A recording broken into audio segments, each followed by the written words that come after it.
मानस तक भारत भव्य बनाएंगे, भारत दिव्य बनाएंगे, हम हिंदू राष्ट्र बनाएंगे, हिंदू राष्ट्र बनाएंगे। सब्सक्राइब करें चैनल को और सबसे पहले नोटिफिकेशन पाने के लिए बेल आइकन को दबाएं। श्री राधे। संग वंग वर्ण सिंधु तक भारत भव्य बनाएंगे, भारत दिव्य बनाएंगे,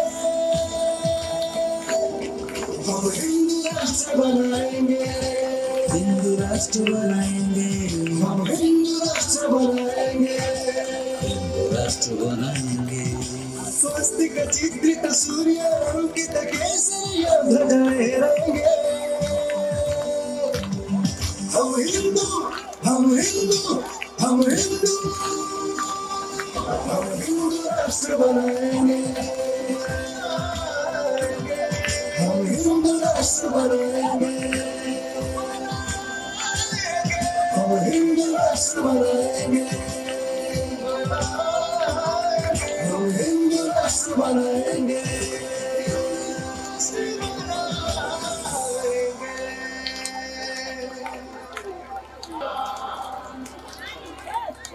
श्री राम जय राम, जय जय राम।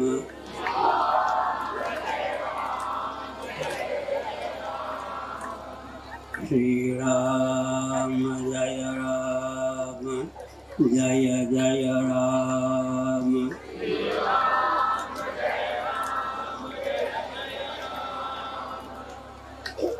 धर्म के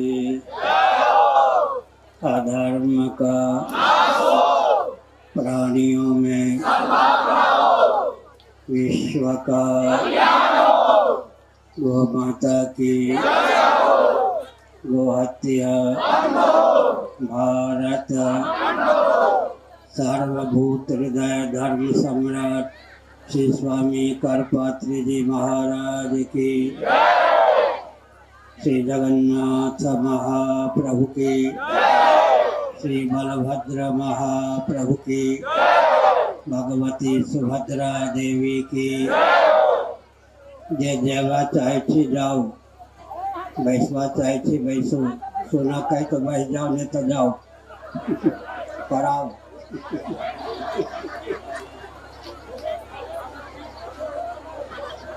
गोविंद जय जय गोपाल जय जय।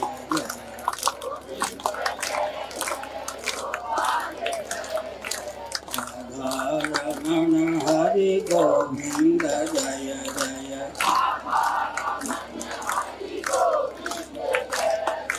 श्री कृष्ण गोविंद हरे मुरारे।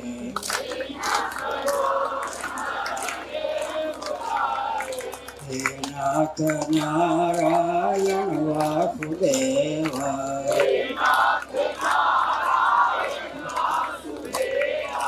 गोविंद जय जय गोपाल जय जय।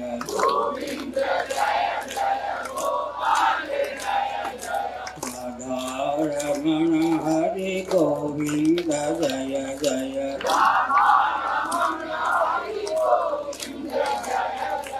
गोविंद जय जय गोपाल जय जय। राधा रमण हरि गोविंद जय जय। गोविंद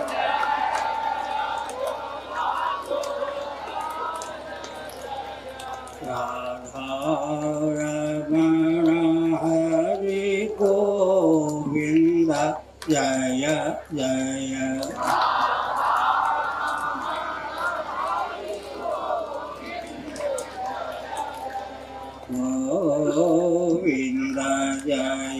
जय गोपाल जय जय।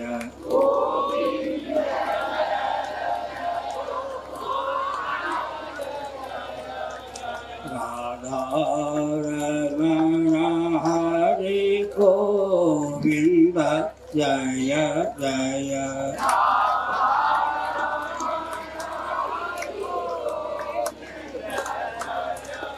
गोविंद जय जय गोपाल जय जय।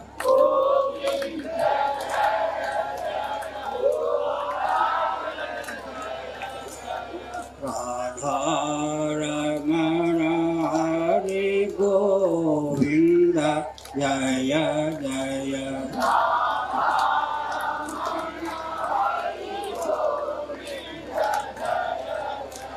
श्री वृंदावन विहारी लाल की।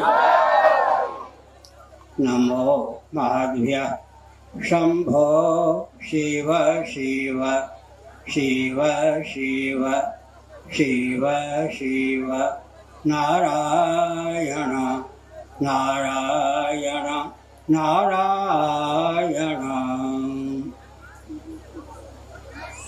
65 वर्ष लगभग हो गए मैथिली बजबा का अभ्यास छूट गए।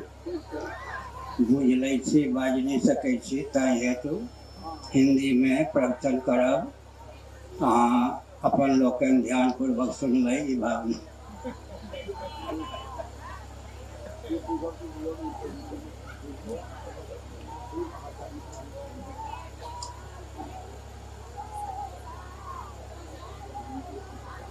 भारत विश्व का हृदय है।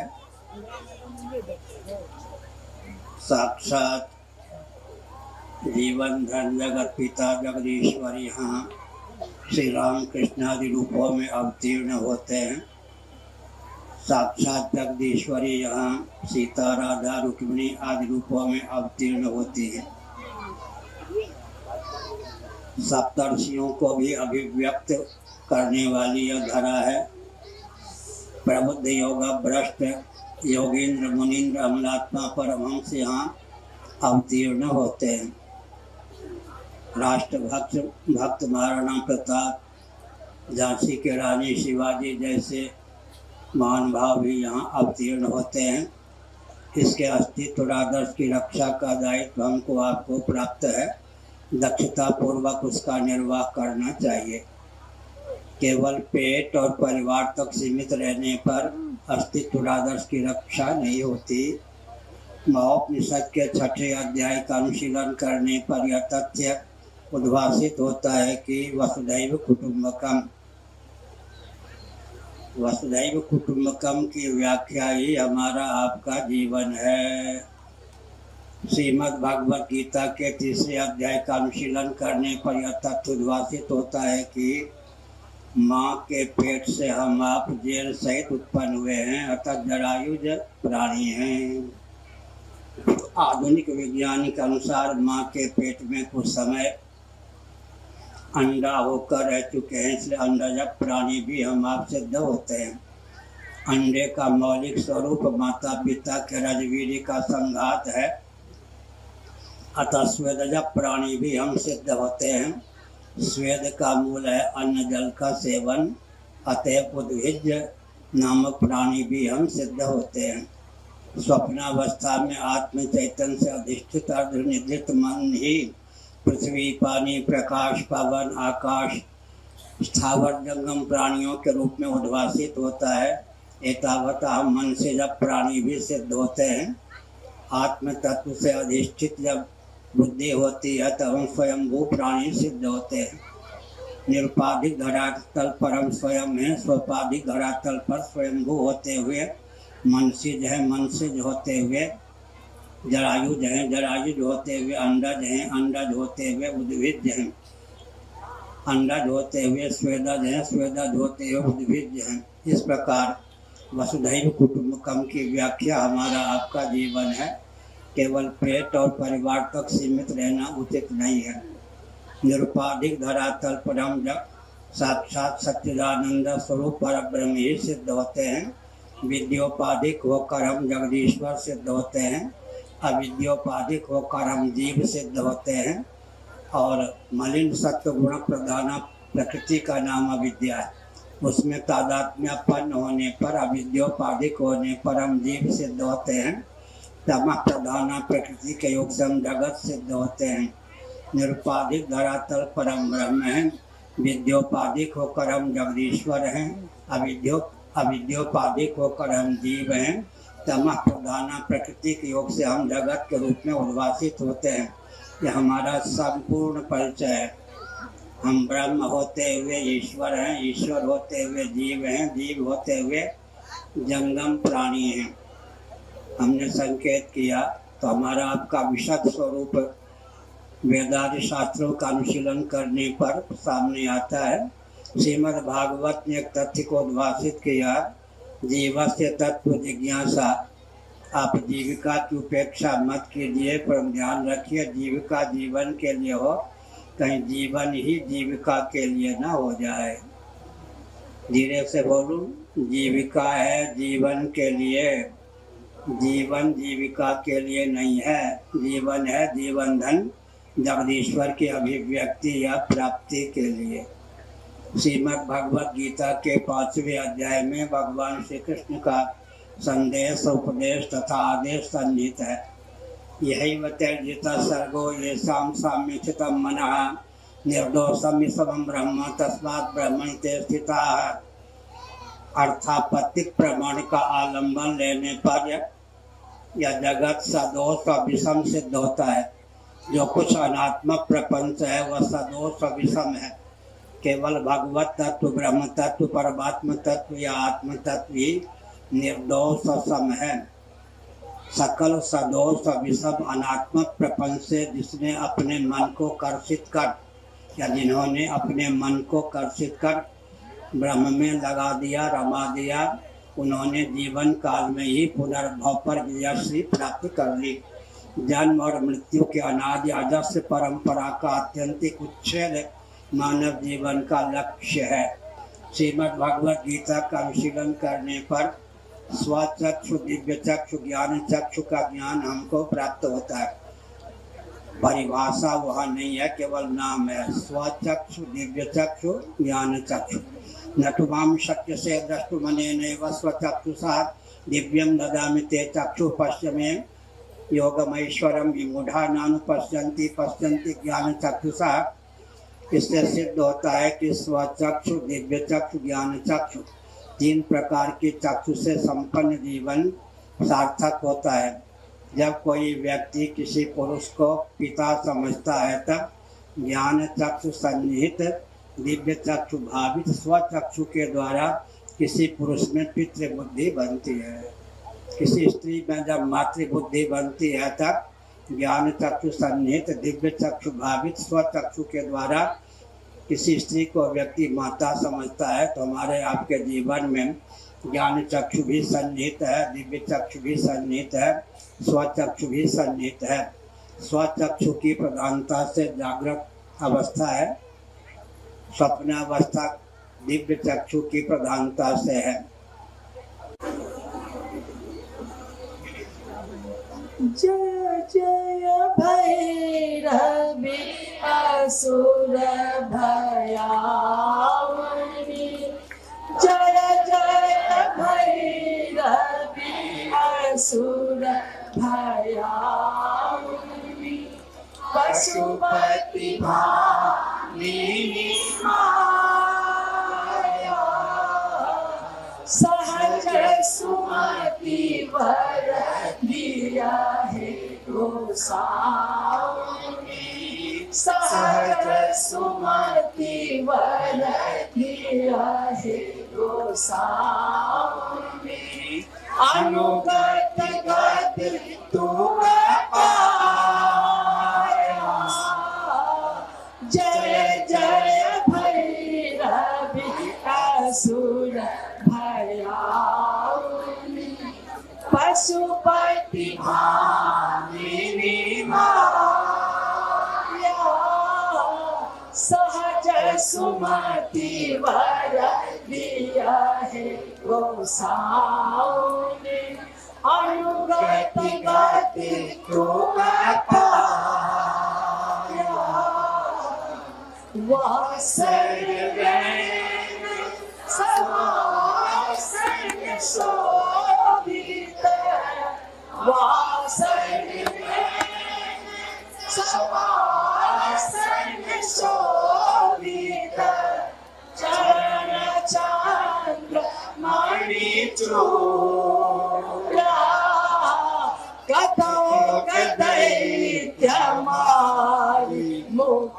मेघाली कतो दैत्य मारी मुख मेघाली कतो उगली कलिगुणा जय जय भैरवी असुर भयाउनी पशुपति भामिनी माया सहज सुमति वर दिया है गोसाउनी सहज सुमति वर दिया है गोसाउनी अनुगत गति तू अपाया सांवर भरण नयन अनुरंजित सांवर भरण नयन अनुरंजित जलद जोग फूल को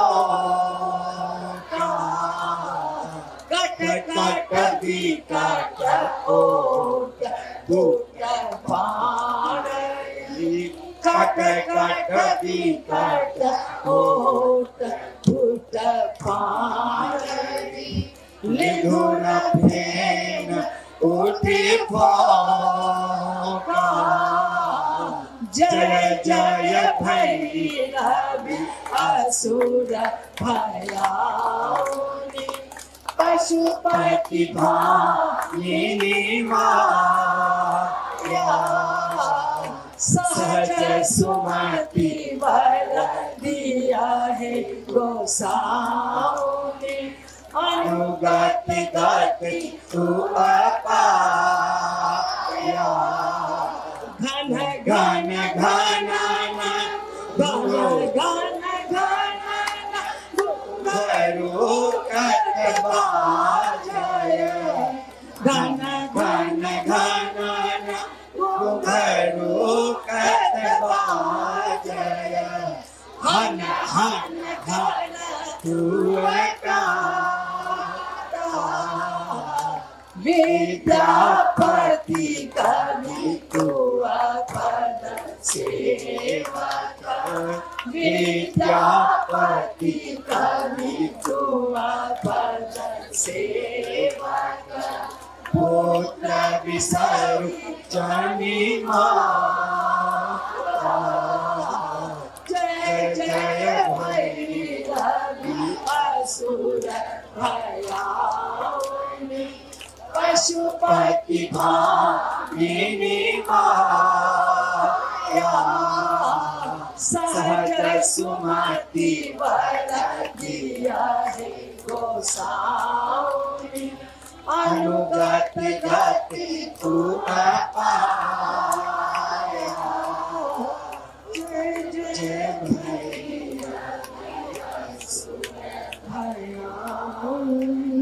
श्री ऋषिकेश ब्रह्मचारी जी नंदक नंदन कदम अवतार कर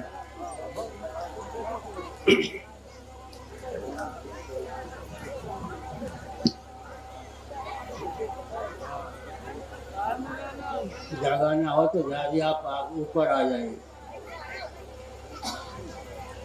मालिक जी दिल्ली से आए, भोजन मिलाया नहीं। ऋषिकेश ब्रह्मचारी जी नंदक नंदन कदम्बक तर तर धीरे धीरे मुरली बजावा।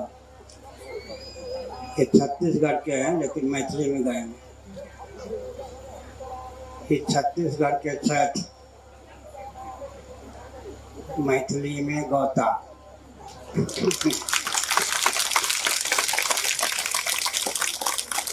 62 वर्ष भ गए मैथिली बाजवा का अभ्यास छूट गए। 62 या 63 वर्ष भ गए मैथिली बजवा का अभ्यास छूट गए, तैयो बुझ लै छी, बाज नहीं सकै छी।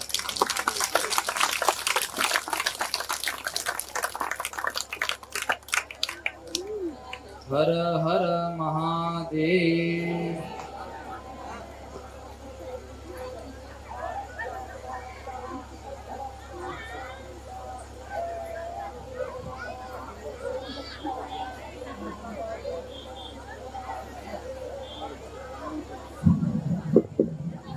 श्रीमद् जगद्गुरु शंकराचार्य भगवान की।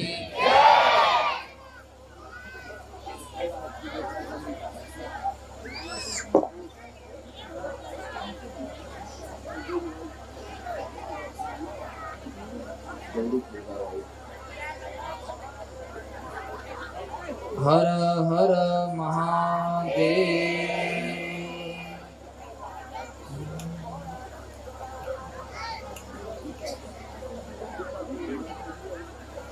नंदकनंदन कदम्बकतरुतर धीरे धीरे मुरली बजाव। नंदकनंदन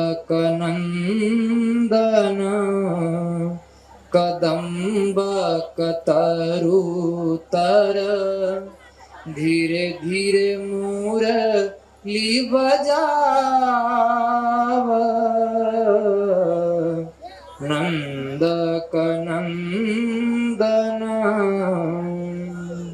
समय संकेत निकेतन बैसल।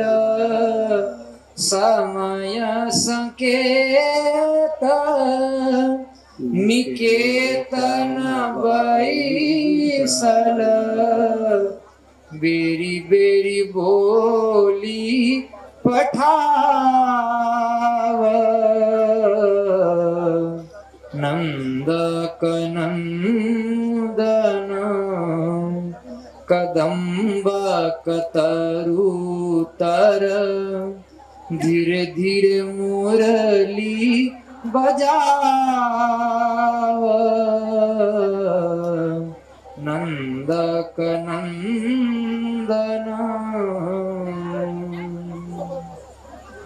सांभरी तोहरा लगी अनुखन बिकल मुरारी।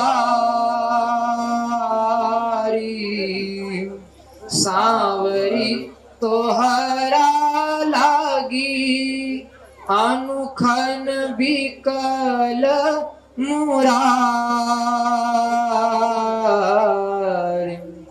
जमुना कतीर उपवन उदबेगल। जमुना कतीर उपवन उदबेगल। फिरी फिरी ततहि निहारी। नंदकनंदन कदम्बकतरुतर धीरे धीरे मुरली बजाव। नंदकनंदन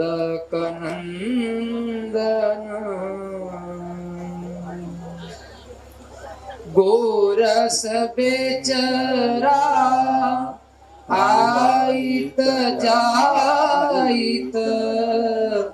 गोरस बेचरा आइत जाइत। जनी जनी पूछ बनमारी। नंदकनंदन कदम्बकतरुतर धीरे धीरे मुरली बजाव। नंदकनंदन तोहे मतिमान सुमति मधुसूदन। तोहे मतिमान सुमति मधु। फिरते उठते बैठते भगवान नाम का संकीर्तन करना चाहिए। इस रॉकेट कंप्यूटर एटम मोबाइल को सुनिए। नाम में अचिंत शक्ति का सन्निवेश है। मैं प्रश्न करूंगा, उत्तर स्वयं दूंगा, ध्यानपूर्वक सुनिए। जब कोई व्यक्ति खर्राटे लेकर सोया होता है, उसका नाम लेकर उसे पुकारा जाता है। अब प्रश्न उठता है कि वह व्यक्ति अपना नाम सुनने के बाद जगता है या जगने के बाद नाम सुनता है? ये बच्चा बोलेगा। जब कोई व्यक्ति खर्राटे लेकर सोया होता है, उसका नाम लेकर उसे पुकारा जाता है, नाम सुन के जगता है या जगने के बाद नाम सुनता है? जगने के बाद नाम सुनता है तो नाम जगाता कैसे? और अगर पहले सुन लेता है तो सोया हुआ कैसे सिद्ध होता है? हाँ क्या? जब किसी व्यक्ति का नाम लेकर उसे पुकारा जाता है, नाम सुनने के बाद वह जगता है या जगने के बाद नाम सुनता है? भाई सुझाव होता है। सुनिए, बहुत विचित्र प्रश्न है, हंसने पर भी। जब किसी व्यक्ति का नाम लेकर पुकारा जाता है तब प्रश्न उठता है। हमारे पूज्य गुरुदेव ने हमको बताया, जब कोई व्यक्ति खर्राटे लेकर सोया होता है, उसका नाम लेकर उसे पुकारा जाता है। मान लो लालू उसका नाम है, कालू नाम है, मुलायम नाम है, कुछ भी नाम है, नीतीश नाम है, नवीन नाम है। जब कोई व्यक्ति खर्राटे लेकर सोया होता है, उसका नाम लेकर उसे पुकारा जाता है, तब क्या वो अपना नाम सुनने के बाद जगता है या जगने के बाद नाम सुनता है? अगर नाम सुनने के बाद जगता है तो सोया हुआ सिद्ध नहीं होता। जगने के बाद नाम सुनता है तो नाम जगाने वाला सिद्ध नहीं होता। तो लालू कालू जैसे लौकिक नाम में भी अचिंत्य शक्ति का सन्निवेश है। उस शक्ति की महिमा के बल पर जब कोई व्यक्ति खर्राटे लेकर सोया होता है, उसका नाम लेकर उसे पुकारा जाता है, तब जग जाता है। ना तो नाम सुनने के बाद जगता, न जगने के बाद नाम सुनता। नाम में सन्निहित अचिंत्य शक्ति के बल पर खर्राटे लेकर सोया हुआ व्यक्ति को जब उसका नाम लेकर पुकारा जाता है तो जग जाता है। लौकिक नाम में भी जब इतनी शक्ति है, तब भगवान नाम में अचिंत्य अपार अनंत शक्तियों का सन्निवेश है। यह तो कैमुतिक न्याय से सिद्ध है। इसलिए वैयाकरणों के अनुसार न सोस्ति प्रत्यय लोके यह शब्दानुगमाद्रिते वाक्य पदयम 122 या 123, कहीं 122 से कहीं 123। न सोस्ति प्रत्यय लोके यह शब्दानुगमाद्रिते, व्यवहार साधक ऐसा कोई बोध नहीं है जिसमें शब्द का अनुवेद नहीं हो। पुराने ढंग से हम अगर बोलें तो शंकराचार्य होने के बाद ढंग से बोलना हमने छोड़ दिया। पहले हम बोलते थे, है कोई चतुर्चितेरा पारखी माई का लाल, तो किसी भी भाषा के किसी भी शब्द या शब्द जन्य संस्कार का आलम्बन लिए बिना एक संकल्प कर सकेंगे। है कोई चतुर्चितेरा पारखी माई का लाल, तो किसी भी भाषा के किसी भी शब्द या शब्द जन्य संस्कार का आलम्बन लेकर एक संकल्प या विकल्प कर सके, एक निश्चय कर सके, एक अहंकार कर सके या एक स्मरण कर सके। व्यवहार साधक ज्ञान में शब्द का अनुवेद होता है। उपनिषदों का यह तथ्य है, शब्द से अनुर्विद ज्ञान का नाम ही आत्मा है। शब्द से युक्त ज्ञान का नाम ही व्यवहार है। गीता का 3रा अध्याय तो हमने संकेत किया सज्जन। आर्किमेडिस कहा करते थे, अगर भू का पृथ्वी का मुझे केंद्र मालूम पड़ जाए तो पृथ्वी को उठा लूं। उनको ऋग्वेद के का ज्ञान नहीं था। ऋग्वेद में भू सूक्तम है, भू सूक्तम में पृथ्वी के केंद्र का वर्णन है। श्रीमद् भगवद गीता के 3रे अध्याय में चतुर्दश भुवनात्मक ब्रह्मांड के केंद्र का वर्णन है। अक्षर संज्ञक परमात्मा तत्व और शब्द ब्रह्म ओंकार अर्थात परमात्मा और प्रणव दोनों का जो योग है, दोनों में जो तादात्म्यपत्ति है, यही जगत का मूल है। गीता के 3रे अध्याय के अनुसार जिनको जगत के मूल का ज्ञान है, वो जब चाहे तब ईश्वर का रुख उनको समझ में आ जाता है। जैसा चाहे वैसा परिवर्तन कर सकते हैं विश्व में। आर्किमेडिस ने कहा था, अगर मुझे भू का, पृथ्वी का केंद्र मालूम पड़ जाए तो पृथ्वी को उठा लूं, लेकिन यहाँ तो चतुर्दश गुणात्मक ब्रह्मांड के केंद्र का वर्णन किया गया गीता के 30वें अध्याय में। अक्षर संज्ञक जो परमात्मा तत्व है वह प्रणव से युक्त होकर ही प्रपंच का रूप धारण करता है। उपनिषदों में डंके की चोट से यह तत्व भाषित किया गया है कि शब्द के अनुवेद से रहित जो ज्ञान है वही आत्मा है। शब्द संश्लिष्ट जो ज्ञान है उसी का नाम संसार है।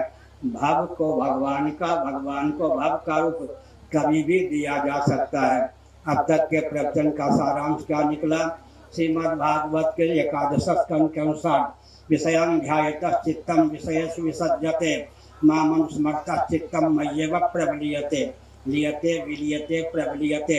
विषयों का चिंतन करता हुआ चित्त विषयों में निमग्न हो जाता है, लेकिन विश्व में कोई ऐसा विषय नहीं है जो सदा के लिए चित्त को रमा सके। कोई ऐसा प्रेमास्पद ढूंढिए जिसमें प्रेम करने पर फिर उससे प्रेम वापस लेने की भावना न जगे।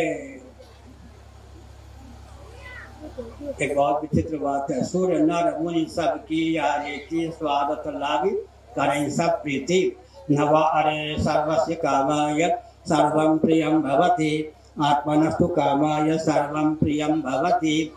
अन्यों में प्रीति आत्मा के लिए होती है, आत्मा में प्रीति किसी अन्य के लिए नहीं होती। लेकिन विद्वानों ने प्रश्न उठाया, यह तथ्य तो प्रत्यक्ष प्रमाण के द्वारा ही अधिगत है कि श्रुति अनुवादिका हो जाएगी।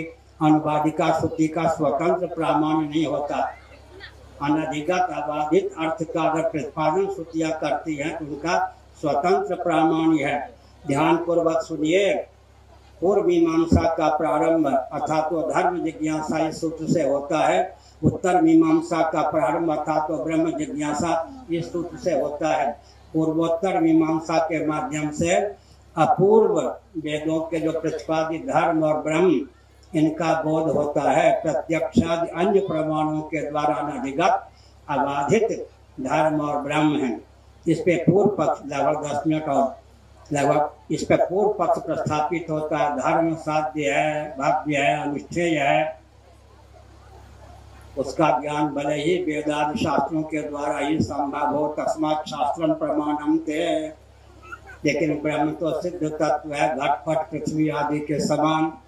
ऐसी स्थिति में ब्रह्म का ज्ञान केवल वेदादि शास्त्रों के द्वारा क्यों कहते हैं?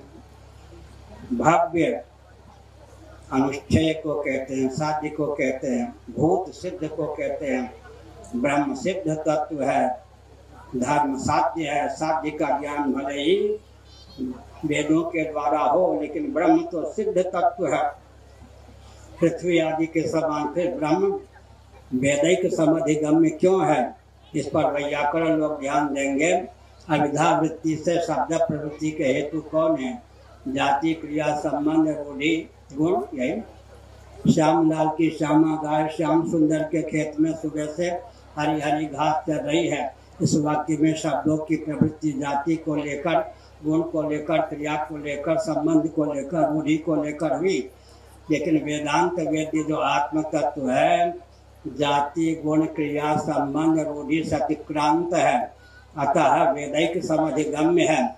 और कोई कहे कि वेदों की प्रामाणिकता मानने की क्या आवश्यकता है, तो ध्यान पूर्वक सुनिए। जीवन को सार्थक करने की योग्यता धर्म और ब्रह्म में ही है, और धर्म और ब्रह्म का ज्ञान वेदादि शास्त्रों के द्वारा ही संभव है। और एक विचित्र बात है, भौतिकवादी जितने होते हैं उनकी पोल पट्टी हम लोग जानते हैं। भौतिकवादियों की पोल पट्टी क्या होती है मालूम है? चेतना विशिष्ट को चेतना विशिष्ट आत्मा मानते हैं। चेतना विशिष्ट, चेतना शक्ति से विशिष्ट आत्म तत्व मानते हैं चेतना। लेकिन एक विचित्र बात है कि भौतिकवादी जितने होते हैं इंद्रियात्मवादी होते हैं। इंद्रियों की गति केवल वर्तमान तक होती है। इस रॉकेट, कंप्यूटर, मोबाइल के युग में भी वेदादि शास्त्रों की क्या उपयोगिता? इंद्रियों के द्वारा ही हम कृतार्थ हो सकते हैं। वेदांत शास्त्रों की क्या उपयोगिता है? इसका उत्तर क्या है? इंद्रियों की गति केवल वर्तमान तक होती है।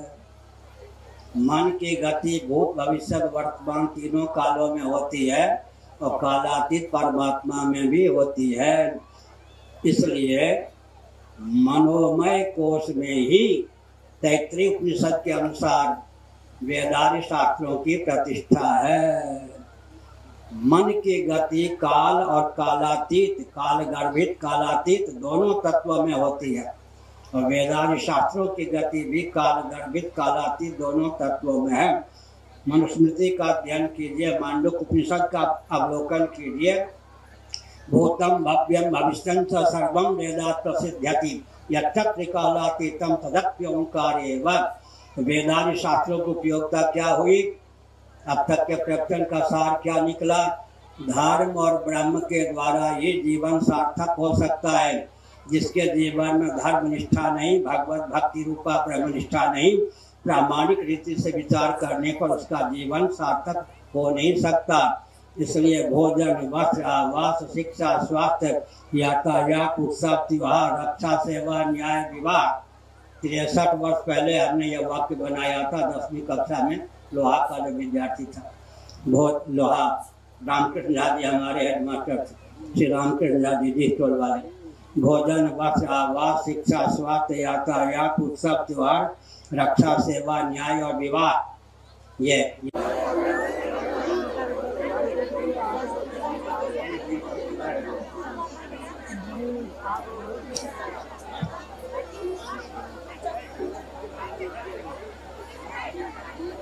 नमो गुरुभ्यो गुरुपादुकाभ्यो तत्र समुपस्थित अनंत विभूषित भगवान श्री शंकराचार्य जी के चरण कमल में कोटि कोटि प्रणाम। कनिक शांति बना कर रखबे, ये हमरा यहाँ के लिए बहुत अलग ही लाभ है। एकरा कते दिन से प्रतीक्षा चल एकदम शांति से कोटि जन्म समुद्रे न करोड़ों जन्म के जन पुण्य होई छे, तो एहन गुरुदेव के चरण सानिध्य प्राप्त दर्शन और इनका वाणी से हम सब आनंदित होई एहन समय हमरा यहाँ के जीवन में प्राप्त होई छे। आकल्प कोटि पुण्यानां गुरु संतोष मात्रतः।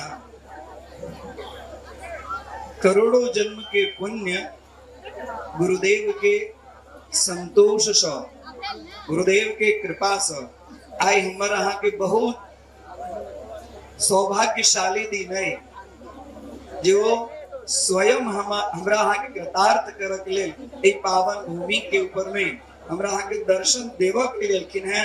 100 कोटि हुनका चरण में नतमस्तक वंदन करी। जगत गुरु शंकराचार्य भगवान की, जगत गुरु शंकराचार्य भगवान की, जगत गुरु शंकराचार्य भगवान की।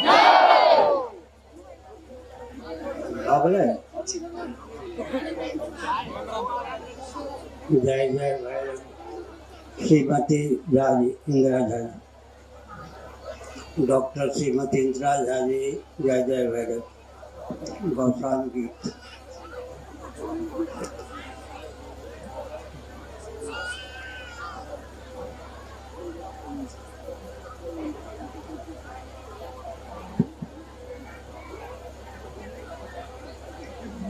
स्वप्नावस्था में जो कुछ हमको प्रपंच का दर्शन होता है वह दिव्य चक्षु के द्वारा ही होता है और सुसुप्ति अवस्था में निसर्ग सिद्ध ज्ञान चक्षु हमको सुलभ होता है। इसका अर्थ है कि तीनों अवस्थाओं का अनुशीलन करने पर यह तथ्य डंके की चोट से उद्भासित होता है। हम स्वचक्षु संपन्न भी हैं, दिव्य चक्षु संपन्न भी हैं और ज्ञान चक्षु संपन्न भी हैं। तीनों चक्षुओं का यथावत उपयोग करने पर मानव जीवन सार्थक सिद्ध हो सकता है। हमने संकेत किया कि प्रामाणिक रीति से विचार करने पर आस्तिक नास्तिक वह सम्मत यह सिद्धांत है कि जो भी अनात्मक प्रपंच है, दृश्य प्रपंच है, वह सदोष और विषम है।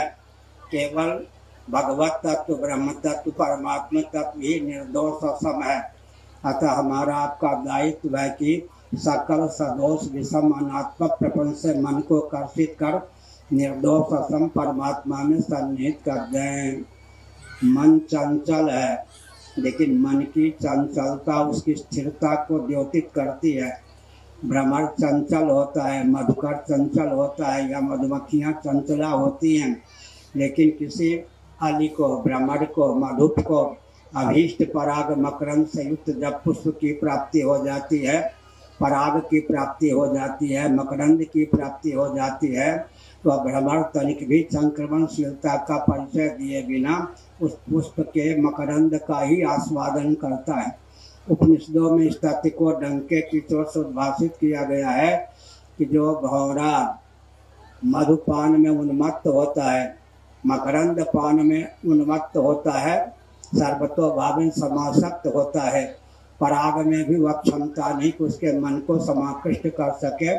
तुलसीदास जी महाभाग ने इस भावना को परख कर संदेश दिया, मन मधुकर पन कै तुलसी रघुपति पद कमल बसई हो।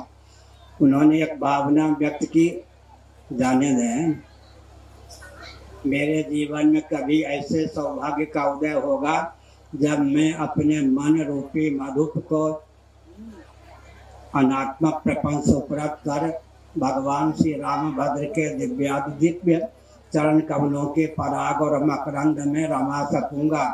तो हमने संकेत किया कि जीवन का उपयोग ऐसा होना चाहिए कि देह त्याग के पूर्व ही पुनर्भव पर विजयश्री प्राप्त कर लें। भगवत पाद शिवावतार शंकराचार्य महाभाग, जिनका आविर्भाव ईस्वी सन से 507 वर्ष पूर्व हुआ, मणिरत्न माला जिसका दूसरा नाम है प्रश्नोत्तरी नामक ग्रंथ में उन्होंने एक प्रश्न उपस्थापित किया। अनंत कोटि ब्रह्मांड में असंख्य प्राणी प्रतिक्षण जन्म लेते हैं, लेकिन प्रामाणिक रीति से विचार करने पर क्या प्रत्येक प्राणी का जन्म लेना सार्थक सिद्ध होता है? फिर से सुनिए, अनंत कोटि ब्रह्मांड में प्रतिक्षण असंख्य प्राणी जन्म लेते हैं, परंतु प्रामाणिक रीति से विचार करने पर यह प्रश्न उपस्थापित होता है कि क्या प्रत्येक प्राणी का जन्म लेना सार्थक है? कथमपि नहीं। किसका जन्म लेना सार्थक है? भगवत पाद शिवावतार शंकराचार्य महाभाग ने डंके की चोट से तथ्य को उद्भाषित किया कि यस्य पुनर्न जन्म, तो पुनर्जन्म पर विजयश्री प्राप्त करने के लिए ही जन्म लेता है। पुनर्जन्म की योग्यता को तत्व ज्ञान रूप अग्नि से जला डालने में समर्थ होता है, उसी का जन्म लेना सार्थक है। लुल्लू बुद्धू श्मशान के राइयों का जन्म लेना सार्थक नहीं।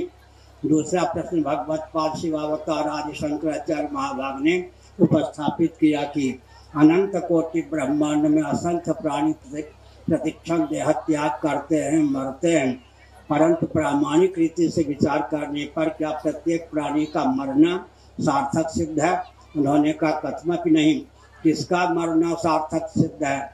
यस्य पुनर्न मृत्यु हो, जिसका अंतिम मरण है, न रहे बांस न बने बांसुरी, न बने बांसुरी न बजे बांसुरी, जिसका उत्क्रमण होना ही नहीं है, पुनर्भव होना ही नहीं है, जीवन काल में ही जिसने तत्व ज्ञान से संपन्न अपने आपको कर लिया है, उसी का मरना सार्थक है। अब तक के प्रवचन का सार निकला कि जन्म और मृत्यु को सार्थक करने का प्रयास करना चाहिए। मैंने दिव्य चक्षु की चर्चा की, कदाचित भगवान कपिलेश्वर की कृपा से, राजराजेश्वरी भगवती की कृपा से, मनसा देवी की कृपा से 5 मिनटों के लिए हमको आपको दिव्य चक्षु की प्राप्ति हो जाए। हम आप क्या प्रयोग करें? अनादिकाल से अब तक जितने शरीरों को हमने सब बना दिया है, अनादिकाल से अब तक जितने शरीरों को मैंने सब बना दिया है, मेरे द्वारा त्यागे गए उन सब शरीरों का मुझे एक कालावच्छेद दर्शन हो। क्या होगा सज्जन? अनादि और अनंत में गणित की गति नहीं होती है। गणित की हमने परिभाषा की है, गणे की गणना अगणित की लक्षणा का नाम है गणित। ईश्वर के कार्यालय में भी लेखा जोखा नहीं है कि एक जीव ने अनादिकाल से अब तक कितने शरीरों को सब बना दिया है। हम गणित की दृष्टि से केवल इतना कह सकते हैं, जितने शरीरों को अब तक सब बनाया है उन शरीरों की अपेक्षा वर्तमान शरीर एक अधिक है। इतना ही उत्तर है। ईश्वर के कार्यालय में भी लेखा जोखा नहीं है। एक जीव ने अनादिकाल से अब तक कितने शरीरों को सब बना दिया है, क्योंकि अनादि और अनंत में गणित की गम या गति नहीं है। गणे की गणना अगणित की लक्षणा का नाम सज्जनों गणित है। अगर अब भी न चेते मानव जीवन के महत्व को समझकर यदि जीवन धन जगदीश्वर की अभिव्यक्ति का प्रयास न किया तो फिर मृत्यु का पर्यवसान जन्म में होगा। यही वितर्जित सर्गो ये शाम सामितम मना निर्दोषम समम ब्रह्म तस्मात् ब्रह्म ते स्थिता। भगवद गीता में भगवान श्री कृष्ण का एक संदेश है। क्या संदेश है? उसी व्यक्ति का मरना सार्थक है जो मरने के बाद मरता नहीं, अर्थात उत्क्रमण नहीं होता, पुनर्भव नहीं होता। थोड़ा ध्यान दीजिए, मृत्यु क्या है, जन्म क्या है। यह जो स्थूल शरीर है जिसके बाह्य भाग में पंच कर्मेंद्रियों को, पंच ज्ञानेंद्रियों को अभिव्यक्त करने के संस्थान सन्निहित हैं। अभ्यंतर भाग में अंतःकरण पंचक को या अंतःकरण चतुष्टय को, प्राण पंचक को व्यक्त करने के संस्थान सन्निहित हैं। मनुष्यों का, हमारा आपका यह स्थूल शरीर अद्भुत चमत्कृति से युक्त है। समग्र लिंग शरीर, आतिवाहिक शरीर या सूक्ष्म शरीर को व्यक्त करने के संस्थान इसमें सन्निहित हैं। स्थूल शरीर के बाह्य भाग में कर्मेंद्रियों को, ज्ञानेंद्रियों को अभिव्यक्त करने के संस्थान सन्निहित हैं। अभ्यंतर भाग में अंतःकरण और प्राणों को व्यक्त करने के संस्थान सन्निहित हैं। हम वैज्ञानिक भाषा में कहें तो अभिव्यंग की अभिव्यक्ति अभिव्यंजक के अधीन होती है। अभिव्यंजक के तारतम्य से अभिव्यंग की अभिव्यक्ति में तारतम्य होता है। विद्युत की अभिव्यक्ति बल्ब और बादल के अधीन होती है। बल्ब और बादल के तारतम्य से विद्युत की अभिव्यक्ति में तारतम्य होता है। इस स्थूल शरीर में समग्र सूक्ष्म शरीर को अभिव्यक्त करने की क्षमता है। मानव जीवन, मानव शरीर जो है केवल भोगायतन ही नहीं, कर्मायतन और ज्ञानायतन भी है। ध्यान पूर्वक सुनिए, हमारा आपका शरीर या स्थूल शरीर जो एक दिन शब्द के रूप में परिलक्षित होता है, अगर भोगायतन होता तो लौकिक वैदिक विधि निषेध की प्राप्ति नहीं होती। मनुष्यों को लौकिक वैदिक विधि निषेध की प्राप्ति होती है। लौकिक और वैदिक विधि निषेध की प्राप्ति डंके की चोट से तथ्य को ख्यापित करती है कि मानव जीवन केवल भोगायतन ही नहीं है, कर्मायतन भी है, ज्ञानायतन भी है। इसलिए केवल भोग भोगने में जीवन का उपयोग और विनियोग करना उचित नहीं। तुलसीदास जी ने तो विचित्र बात कह दी, प्रारब्ध ने नौतो दियो भजले श्री रघुवीर। एक दिन अगर पूरे परिवार को निमंत्रण प्राप्त हो तो घर में भोजन बनाने की आवश्यकता नहीं। तुलसीदास जी ने कहा, प्रारब्ध ने तो अंतिम सांस तक निमंत्रण दे रखा है। प्रारब्ध ने नौतो दियो भजले श्री रघुवीर। भजन ही नहीं होता, सब कुछ तो ठीक, लेकिन भजन ही नहीं होता। सच्ची घटना है। एक दंडी स्वामी थे, पूज्य विष्णु आश्रम जी महाराज। उन्होंने मुझे बताया, उनके सामने की घटना है। एक व्यक्ति, उनका भक्त लाला बीमार था। लाला के पुत्र ने आकर कहा, महाराज मेरे पिताजी आपके शिष्य अब तक की हालत में हैं, मृत्यु के समय कहीं उन्हें आपका दर्शन हो जाए तो जन्म सार्थक हो जाए, मरण सार्थक हो जाए। कार ले आया हूँ, चले। उन्होंने कहा चल। ऐसे ही बोलते थे। वो अलीगढ़ का उनका शरीर था। गए। लाला क्या कह रहे थे मालूम है? Coca Cola, Coca Cola, Coca Cola. Lala ji मांग रहे थे कोका कोला।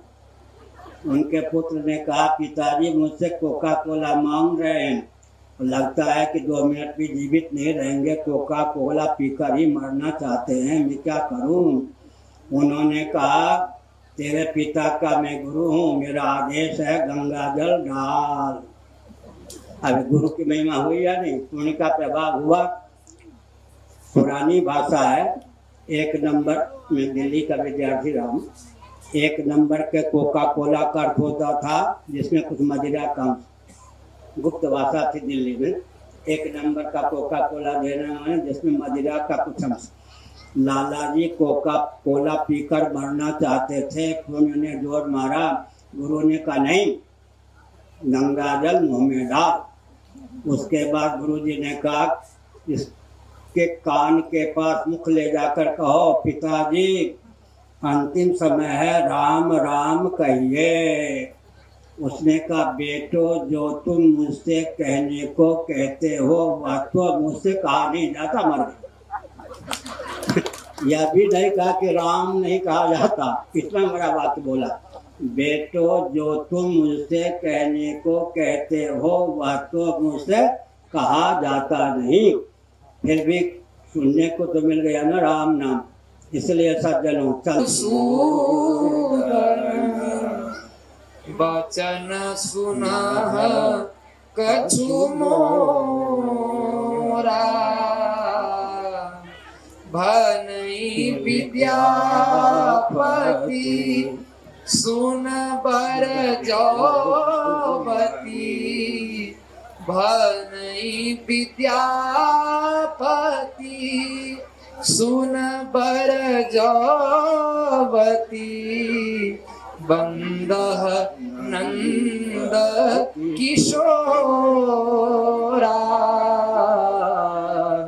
नंदक नंदन कदम्ब कतरुतर, धीरे धीरे मुरली बजा, नंदक नंदन नंदक नंदन, हर हर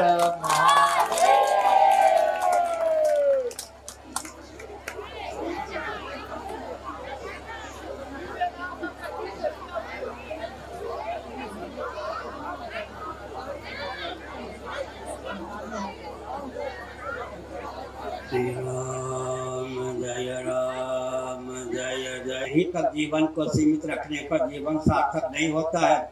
इसे जीवन को सार्थक रखने के लिए वेद आदि शास्त्रों की प्रामाणिकता अत्यंत अपेक्षित है, क्योंकि इंद्रियों की गति केवल वर्तमान तक होती है।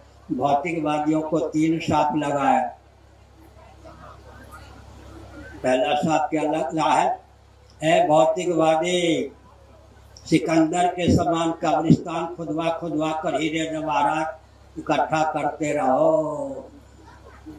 अमुक अमुक अमुक अमुक नेता के समान बैंक फेल करवा करवा के धन लूटते रहो। लेकिन जब देह त्याग करने चलोगे, हृदय पर हाथ रखोगे, चीखते हुए कहोगे हाय जो पाना था पा न सका। चींटी के समान दिन रात रेंगते रहो। लेकिन जब हृदय पर हाथ रखकर विचार करोगे, रोते हुए कहोगे हाय जो करना था कर न सका। विश्व में जितने विश्वविद्यालय हैं सबकी डिग्री डिप्लोमा बटोरते रहो, लेकिन जब हृदय पर हाथ रखोगे चीख मारोगे हाय जो जानना था जान न सका। ज्ञातव्य का ज्ञान, कर्तव्य का ज्ञातव्य का अंत, कर्तव्य का अंत, प्राप्तव्य का अंत भौतिक विधा से संभव नहीं है। जबकि आध्यात्मिक दृष्टि से गीता के 30वें अध्याय का अनुशीलन करने पर, 15वें अध्याय का अनुशीलन करने पर, 18वें अध्याय का अनुशीलन करने पर यह तत्व उद्भासित होता है। यस्त्वात्मरतिरेवस्य आध्यात्मचित्तस्य मानवः आत्मन्येव संतुष्टः तस्य कार्यं न विद्यते नैव तस्य कृते नार्थो न कृते नेह कश्चन न चास्य सर्वभूतेषु कश्चिदर्थव्यपाश्रयः यद्ज्ञात्वा नेह भूयोऽन्यत् ज्ञातव्यमवशिष्यते इदं ज्ञानमुपाश्रित्य मम साधर्म्यमागताः। 14वां अध्याय। सर्गेऽपि नोपजायन्ते प्रलये न व्यथन्ति च इस कलिकाल में भी वेदांत शास्त्रों की उपयोगिता क्यों? क्योंकि कर्तव्य का अंत, प्राप्तव्य का अंत, ज्ञातव्य का अंत भौतिक विधा से संभव ही नहीं है। इसलिए अध्यात्म विद्या का आलंबन लेना ही पड़ेगा। कस्मिन् विज्ञाते सर्वमिदं विज्ञातम भवति, एकस्मिन् विज्ञाते सर्वमिदं विज्ञातम भवति, यद् ज्ञात्वा न भूयोऽन्यत् ज्ञातव्यम् अवशिष्यते। इसलिए कम से कम आप लोग क्या करें, एक हिंदू परिवार से 1 रुपया रोज निकले मुझे मत देना। इतना हो सकता है या नहीं?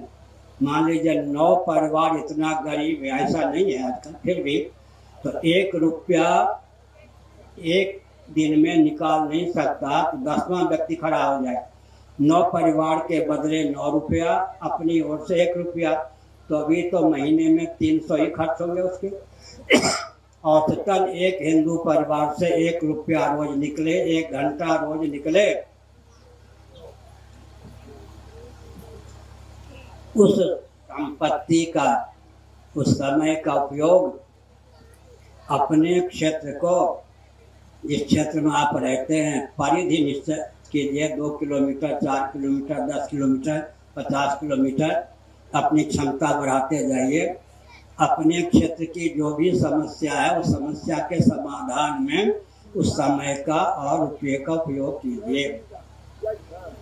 प्रत्येक क्षेत्र में निष्पक्षता पूर्वक एक टोली बने, अपने क्षेत्र की 80% समस्याओं का समाधान मिलजुल कर लीजिए। नेताओं पर मत छोड़िए।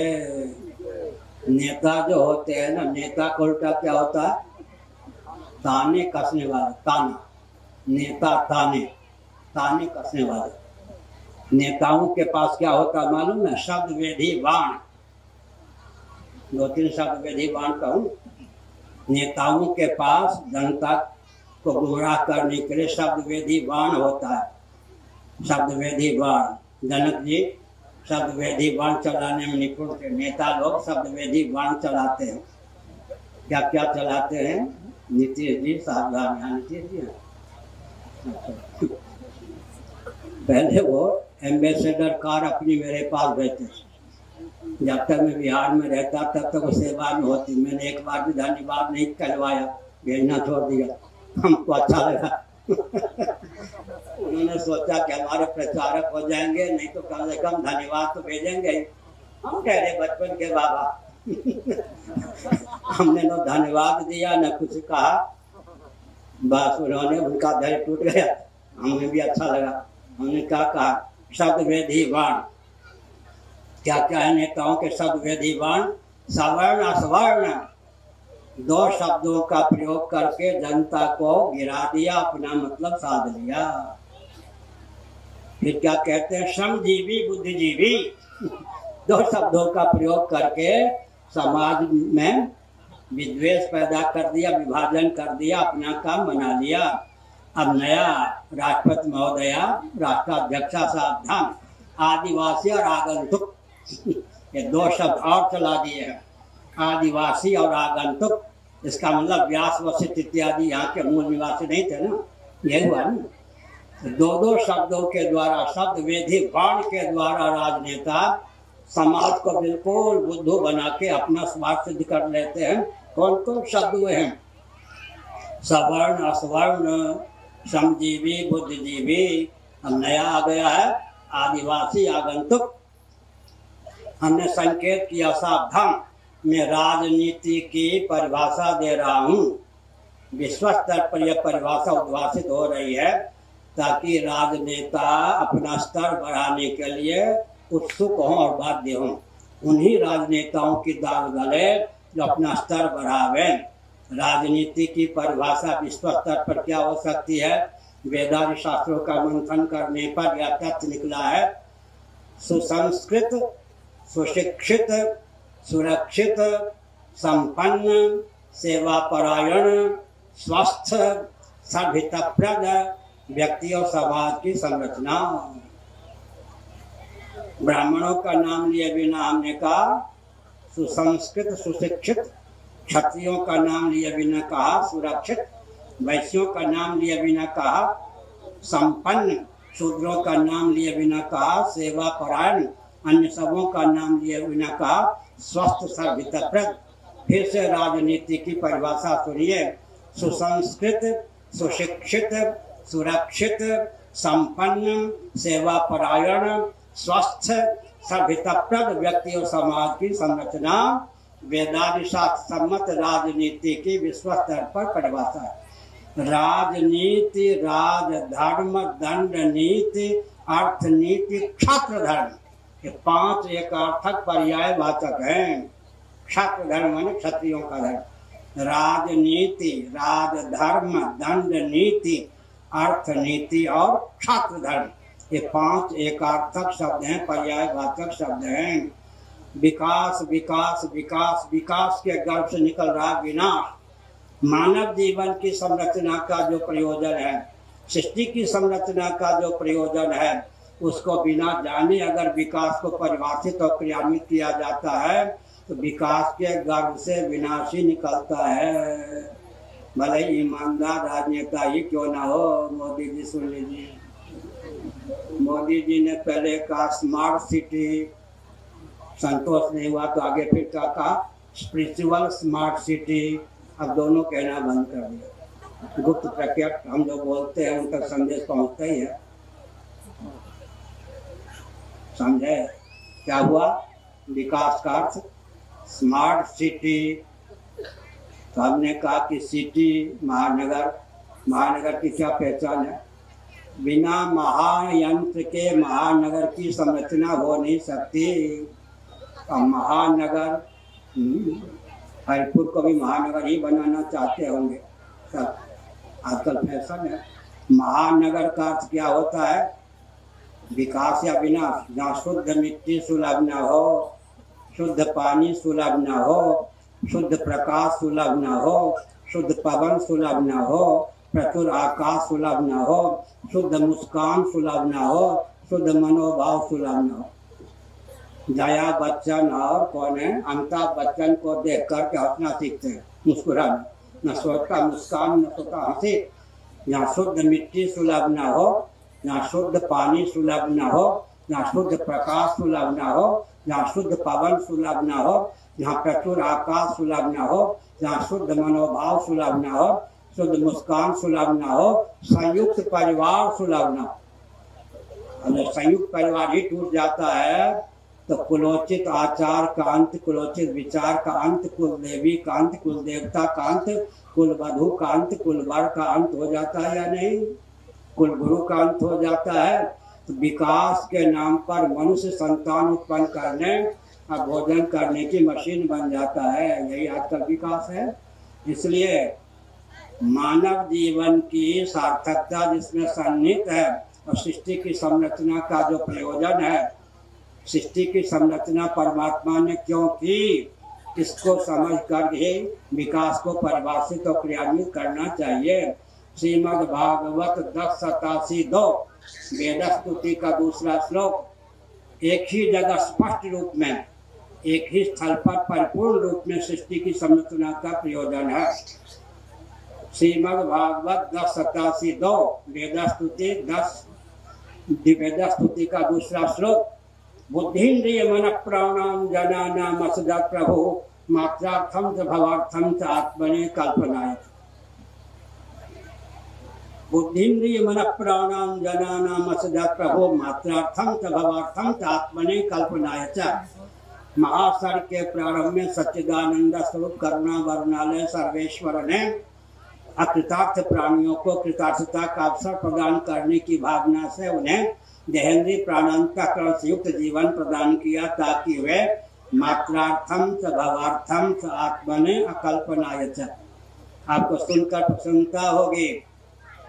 बिना श्रीधरी के श्रीमद् भागवत लगना कठिन, असंभव। एक बार अटेर गंगा जी प्रयाग में एक नौका पर श्री वल्लभाचार्य के निमंत्रण देने पर चैतन्य महाप्रभु उनके साथ जा रहे थे उनके घर। प्रसंगानुसार वल्लभाचार्य जी ने कहा मैं स्वामी को नहीं मानता। स्वामी माने श्रीधरेश्वर। गोवर्धन मठ पूरी पीठ के 114वां गोवर्धन मठ पूरी पीठ के 116 में शंकराचार्य श्रीधर स्वामी जिन्होंने भागवत पर टीका लिखी। गोवर्धन मठ पूरी पीठ की देन है श्रीधरी टीका और वैदिक मैथमेटिक्स गोवर्धन मठ पूरी पीठ की देन। पंचपादिका तो है ही। चैतन्य महाप्रभु ने कहा ऐसी कौन पत्नी है जो स्वामी को न माने, वो पतिव्रता कैसे? गाली दे दी चैतन्य महाप्रभु। श्रीधर के अनुसार क्या अर्थ होता है? मात्रार्थम च भवार्थम च आत्मनि कल्पनाय च। अर्थ काम धर्म और मोक्ष संज्ञक पुरुषार्थ चतुष्टय की सिद्धि हो सके, इस भावना से भावित होकर सच्चिदानंद स्वरूप सर्वेश्वर करुणा वरुणालय में महासार के प्रारंभ में अकृतार्थ प्राणियों को कृतार्थता का अवसर प्रदान करने की भावना से उन्हें देहेंद्रीय प्राणांतकरण से युक्त जीवन प्रदान किया। बोलने का ऐसे अभ्यास हमने संकेत किया। इसलिए भोग और मोक्ष पुरुषार्थ चतुष्टय को दो शब्दों में वैशेषिक दर्शन के दूसरे सूत्र ने उद्भाषित किया। या तो अभ्युदय निश्चय सिद्धि सब धर्म, अभ्युदय निश्चय अर्थात भोग और मोक्ष पुरुषार्थ चतुष्टय को दो शब्दों में बांधे तो भोग और मोक्ष, अभ्युदय और निश्चय। इसलिए विकास की परिभाषा क्या होगी? भोग और मोक्ष के अविरुद्ध और अनुकूल वस्तु और व्यक्ति की उद्भावना। 5 मिनट समय देते हैं जो है यंत्र। जिनको प्रश्न करना हो धर्म अध्यात्म राष्ट्र को लेकर कर सकते हैं। कल भी रहेंगे 11:30 बजे दिन में फिर सभा होगी। अभी कोई 1-2 प्रश्न करना चाहे कर सकते हैं। धर्म अध्यात्म राष्ट्र को लेकर हमारे सुरेश जी उन तक यंत्र पहुँचाएंगे। धर्म अध्यात्म राष्ट्र के बारे में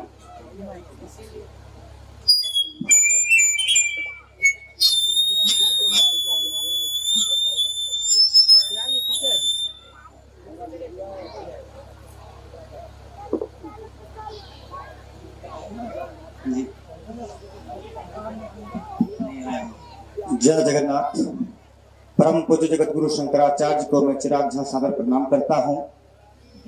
और मेरे मन में एक जिज्ञासा है कि सनातन संस्कृति में जो थोड़ा धनवान हो जाते हैं उनमें जो अहंकार होती है और उसके कारण कहीं ना कहीं जो धनहीन व्यक्ति है उनको उपेक्षित महसूस होता है। इस बारे में थोड़ा मार्गदर्शन प्राप्त करें।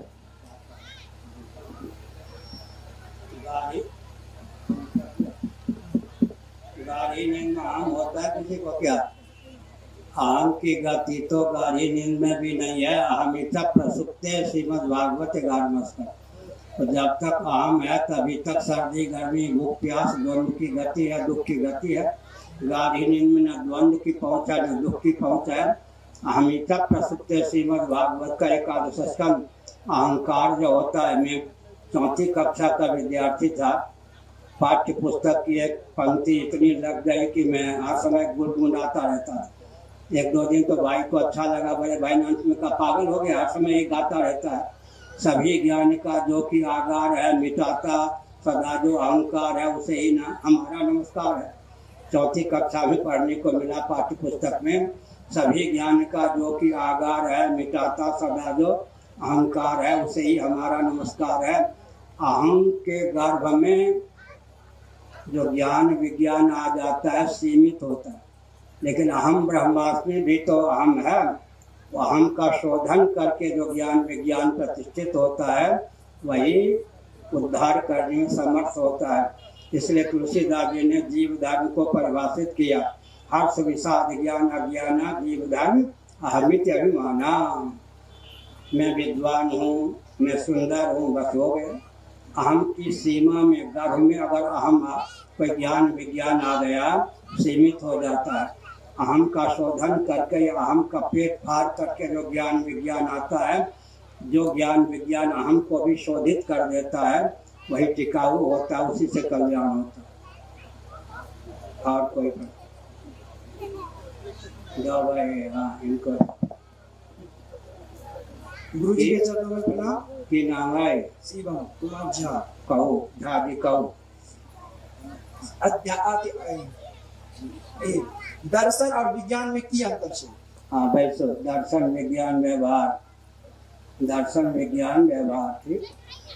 दर्शन विज्ञान व्यवहार, मंत्र तंत्र यंत्र। दर्शन सिद्धांत का नाम है, उसे व्यवहार तक पहुंचाने के प्रोसेस मेथड विधा का नाम ही विज्ञान। दर्शन विज्ञान व्यवहार को हम दूसरे शब्दों में कहते हैं मंत्र तंत्र यंत्र। विज्ञान बीच की चीज है, ऊपर दर्शन बीच में विज्ञान, नीचे क्या है? व्यवहार। दर्शन को सिद्धांत को व्यवहार तक पहुंचाने के प्रोसेस मेथड विधा का नाम ही विज्ञान हो जाता है। और गीता का 7वां अध्याय अनुभव और ज्ञान का नाम ही विज्ञान हो जाता है। अमरकोश के अनुसार विज्ञान कहते हैं कला को, ज्ञान और विज्ञान वाणी के द्वारा जिसकी सिद्धि होती है उसका नाम ज्ञान है। मूक रहकर गूंगा व्यक्ति के द्वारा भी जिसका संपादन हो सकता है उसका नाम कला है। आजकल साइंस और आर्ट कहते हैं। मूक रहकर मौन रहकर भी जिस कृति का चटाई इत्यादि बिनने का काम हो सकता है उसका नाम कला है। वाणी की प्रधानता से जिसकी निष्पत्ति होती है उसका नाम ज्ञान है। कहाँ लिखा है? शुक्र नीति। विद्या और कला का यह भेद है। आगे। हेलो, मेरा नाम रमेश कुमार झा। गुरु जी के चरण स्पर्श। भारत को भारतवर्ष कहीं कहीं कहा जाता है, इसके बारे में गुरु जी कृपया बताएं। भारत जी ऋषभदेव जी के ज्येष्ठ पुत्र को भी भारत कहते हैं। अजनाव वर्ष पहले इसका नाम था और वो इतने प्रतापी हुए कि उनके नाम पर भारत वर्ष हो गया। क्षेत्र विशेष का नाम वर्ष हो जाता है। अजनाव वर्ष, भारत वर्ष, वर्ष कह देने पर क्षेत्र विशेष का अंकन होता है। आगे।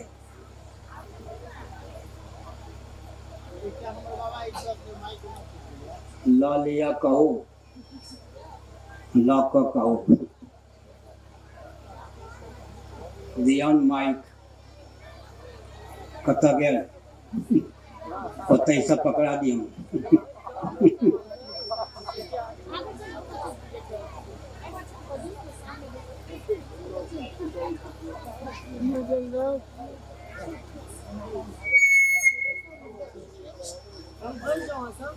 गोर लागे छी बाबा। एक हमर प्रश्न है जे अपन सबके जते पाबनि त्योहार होइ छै सब तिथि के मनायल जाइ छै, जेना दुर्गा पूजा या कोनो दीपावली सब।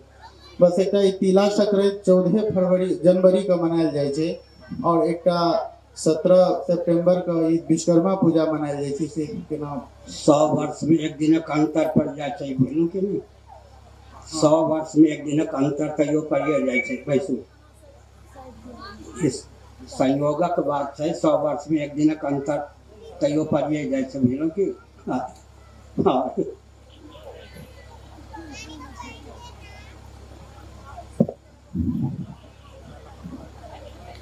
तिथि का अनुगमन तारीख करे, तारीख का अनुगमन तिथि नहीं करे। हर हर हर महादेव। श्रीमद जगत गुरु शंकराचार्य भगवान की पूरे उत्साह से जय घोष करें। सत्य सनातन धर्म की, धर्म की हर हिंदू हम भारत भव्य बनाएंगे, हम भारत भव्य बनाएंगे।